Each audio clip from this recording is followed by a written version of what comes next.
how in your work do you see some of the stereotypes about poverty that we discussed playing out at a level of either fundraising, making your case to legislatures, to how do those stereotypes come into play?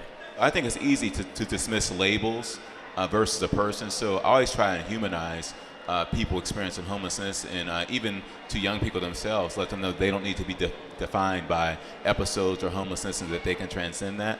But I think it's important not only to affect policy and those who are influencing it, their perspectives, but also helping people to see themselves differently too, and not just to be what somebody thinks they should be because you have that label of homelessness. No, you're a person first. It's very hard to get out of our current framework about, does this person deserve food stamps? Do they deserve charity? Do they deserve $1 out of our pocket when we see them at the intersection with a piece of cardboard?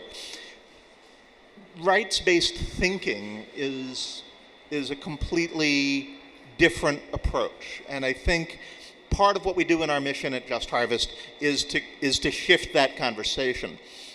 But we struggle with it internally nonetheless, right? When we're fundraising, when we're talking to legislators, we're putting that most deserving example out front. We're talking about hunger among children, and we're talking about the elderly, and we're talking about low-wage workers.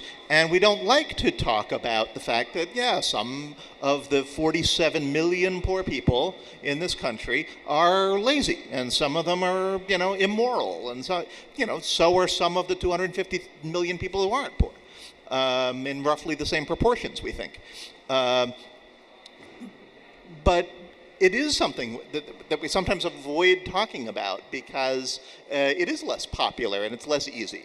And I think that we all need to sort of face up to the challenge of sticking with those fundamental principles that people who are struggling economically shouldn't be treated with disdain, and they shouldn't be treated with pity either.